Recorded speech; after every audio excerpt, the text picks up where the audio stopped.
धनपुरी गांव में बहुत पुरानी एक चुड़ैल रहती थी, जिसके बड़े बड़े पैर और पंजे थे। चुड़ैल जहां जहां पंजे रखती है, बहुत बड़ा गड्ढा हो जाता था। धनपुरी में चुड़ैल का इतना खौफ था कि लोगों ने घर से बाहर निकलना बंद कर दिया था। सौरभ अपने कमरे में आराम कर रहा होता है, तभी उसे कुछ आवाजें आती हैं और उसका बेड हिलने लगता है। अरे अरे अरे अरे ये क्या? भूकंप आ रहा है क्या? सौरभ बाहर जाकर देखता है। उसकी नजर एक चुड़ैल पर पड़ती है, जिसके पैर बहुत लंबे होते हैं। जैसे जैसे वो कदम आगे बढ़ाता, वहां पर बहुत बड़ा गड्ढा हो जाता है। सौरभ ये देख बहुत घबरा जाता है और डर जाता है। अरे बाप रे, इतनी बड़ी चुड़ैल! ये तो लगता है पैरों की धमक से ही मुझे मार देगी। तभी चुड़ैल की नजर सौरभ पर पड़ती है और वो उसकी खिड़की से अपना हाथ अंदर ले जाकर सौरभ को पकड़ लेती है। सौरभ चिल्लाता रहता है, कैसे जाने दूं? तूने तो मुझे देख लिया है। अब तू सबको बता देगा कि रात को मैं ही आती हूँ, तो मैं कैसे छोड़ दूं? सौरभ डरते हुए कहता है, नहीं नहीं बताऊंगा, नहीं बताऊंगा, मैं किसी को नहीं बताऊंगा। पक्का पक्का, तो मुझे जाने दो, मुझे जाने दो। सौरभ के इतना कहते ही लंबे पैरों वाली चुड़ैल उसे जमीन पर छोड़ देती है और उसे भागने को कहती है।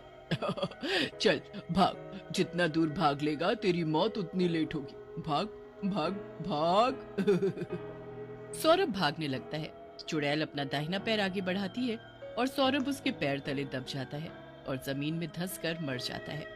चुड़ैल बहुत तेज हंसती है और चली जाती है।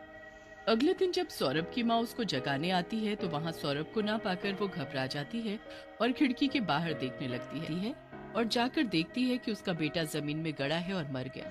सौरभ की माँ बहुत रोती है। सभी गांव वाले बड़े बड़े गड्ढों को देखते हैं और हैरान रह जाते हैं कि किसी के इतने बड़े पैर कैसे हो सकते हैं। शायद कोई बड़ा राक्षस आया था, उसी ने सौरभ को मारा है। अरे भैया, पता है, सौरभ को एक चुड़ैल ने मार दिया है। बेचारी उसकी माँ बहुत रोई, बहुत रोई। चुड़ैल हमारे गांव में? कब? रात को तो मैं भी आया था, मुझे तो कोई नहीं दिखी थी। हाँ भैया, बहुत खतरनाक है। हम तो जा रहे हैं, आप भी समय से घर चले जाओ। राज को उसकी बातें फालतू लगती हैं और वो धीरे धीरे घर जाने लगता है। राज बहुत थक गया था और कोई गाड़ी देख रहा था। तभी उसके पीछे से आवाज आती है, बहुत थक गए हो? सहारा चाहिए क्या? हाँ, क्यों नहीं। आपकी इतनी प्यारी आवाज है, सहारा तो बहुत ही प्यार भरा होगा। राज पीछे मुड़कर देखता है। उसे लंबे पैरों वाली चुड़ैल दिखती है। राज चिल्लाने लगता है और भागने लगता है। भागो भागो भागो, कितना भागोगे? मैं एक पैर लाऊंगी और तुम जमीन में गड़ जाओगे। बचाओ बचाओ, लंबे पैर वाली चुड़ैल से मुझे बचाओ। राज भागते भागते अपने गांव की ओर जाता है। उसके चिल्लाने की आवाज से सारे गांव वाले बाहर आने लगते हैं। राज को चिल्लाते हुए देख गांव वाले उससे पूछते हैं, क्या हुआ राज? तुम चिल्ला काहे रहे हो? हैं? जैसे कौन भूत देख लिया हो, ऐसा है क्या? अरे भैया, भूत ही समझो। इतनी लंबी चुड़ैल, जैसे मानो आसमान छू रही हो। इतने लंबे लंबे पैर, जान बचानी है तो भागो। गांव वाले डर जाते हैं और हाथों में मशाल ले लेते हैं। लंबे पैर वाली चुड़ैल राज के पीछे पीछे गांव में भी आ जाती है। गांव वाले बहुत घबरा जाते हैं और इधर उधर भागने लगते हैं। तभी चुड़ैल अपने पैर पटकती है। सब तरफ आंधी आने लगती है। बताओ राज, तुम इनसे मदद मांगने आए और ये तो खुद ही भाग रहे हैं। ये तुम्हारी क्या मदद करेंगे? राज को याद आता है कि उसके गुरुजी ने उसे एक मंत्र दिया था चुड़ैल से बचने के लिए।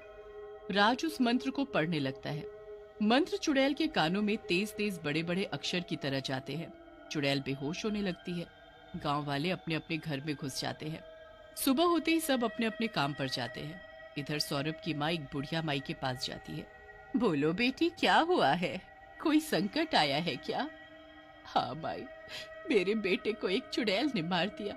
उसी के बारे में आपसे पूछने आई हूँ। मेरी मदद कीजिए, नहीं तो वो सबको मार देगी। चुड़ैल? कौन सी चुड़ैल और कब? कैसे तेरे बेटे को मारा? मुझे बता। सौरभ की माँ उसे सारी बातें बताती है कि वो एक लंबे पैर की चुड़ैल है। बेटी, मुझे माफ कर दे, मैं तेरी कोई मदद नहीं कर सकती। क्योंकि मैं जानती ही नहीं उस चुड़ैल के बारे में। सौरभ की माँ निराश होकर लौट आती है। आधी रात को लंबे पैर वाली चुड़ैल गाना गुनगुनाते हुए गांव में घुस जाती है। पर इस बार कुछ गांव के आदमी उस चुड़ैल को मारने के लिए घर से लाठी लेकर आते हैं और उसके पैरों पर वार करते हैं। तभी एक डंडा उसके घुटने के नीचे आ लगता है और वो लड़खड़ाने लगती है। गांव वाले समझ जाते हैं कि इसकी कमजोरी कोई मंत्र नहीं बल्कि ये इसके लंबे पैर हैं जिन पे मारने से ये चल नहीं पाएगी। चुड़ैल वहां से भागने लगती है। उसके भागने से पूरा गांव हिलने लगता है जैसे बहुत तेज भूकंप आया हो। अगली रात फिर लंबे पैर वाली चुड़ैल आती है और जोर जोर से चिल्लाती है। कहाँ हो? सारे आओ, मुझे भूख लगी है। तुम्हें खाकर ही मेरी भूख मिटेगी। आओ, सारे आओ। घर से कोई बाहर नहीं निकलता। सब अपने घर में डरे बैठे होते हैं। अगर तुम लोग बाहर नहीं आए तो मैं तुम सबकी गाय और बकरी खा जाऊंगी। बाहर आओ। चुड़ैल देखती है कोई बाहर नहीं आ रहा होता। गांव के लोग ये सब देखते ही बाहर आ जाते हैं। अपने पालतू जानवरों को मरता देख गांव वाले बाहर आने लगते हैं। तभी वहां बुढ़िया माई आ जाती है। सब लोग बुढ़िया माई के पीछे भागते हैं और चिल्लाते हैं, बचाओ बचाओ माई, बचाओ हमें चुड़ैल से।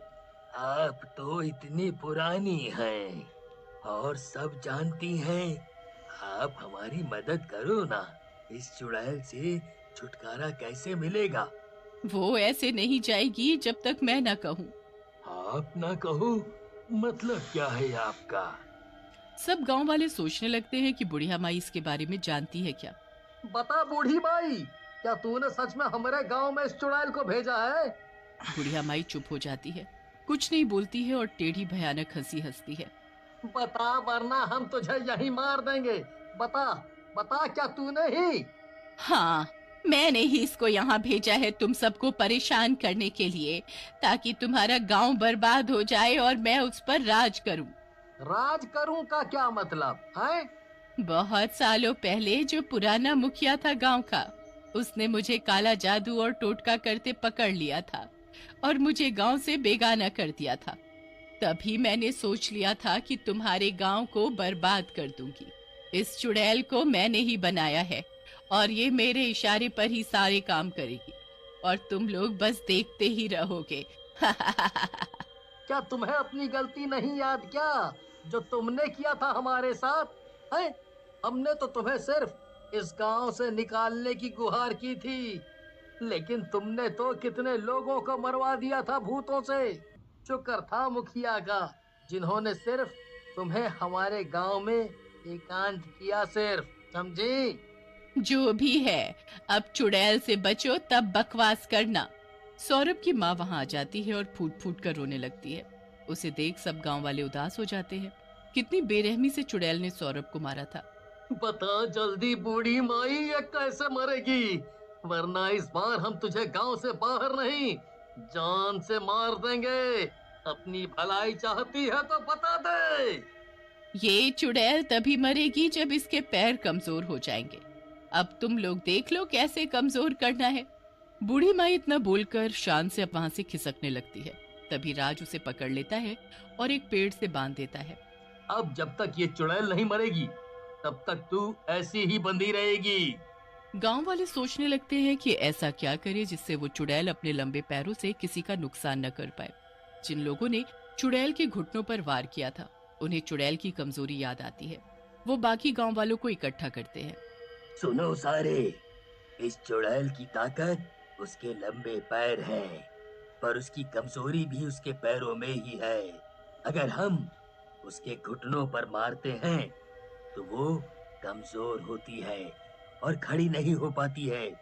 अगर वो खड़ी नहीं हो पाएगी तो हमें परेशान नहीं कर पाएगी, जिससे हम उस पर काबू पा सकेंगे, समझे? तुम सही कह रहे हो। फिर राज और मुखिया प्लान बनाते हैं कि चुड़ैल के घुटने के नीचे मारने से जैसे ही वो कमजोर होगी वैसे उसे नीचे गिरा देंगे और फिर उसे बांधकर आग लगा देंगे। फिर वो सारे मिलकर वैसा ही करते हैं। चुड़ैल जलकर मर जाती है। चुड़ैल को मरता देख बूढ़ी माई भी डरने लगती है और माफी मांगने लगती है। पर सौरभ की माँ अपने बेटे के बदले उसे भी चुड़ैल के साथ ही जला देती है और इस तरह गांव लंबे पैर वाली चुड़ैल से मुक्त हो जाता है।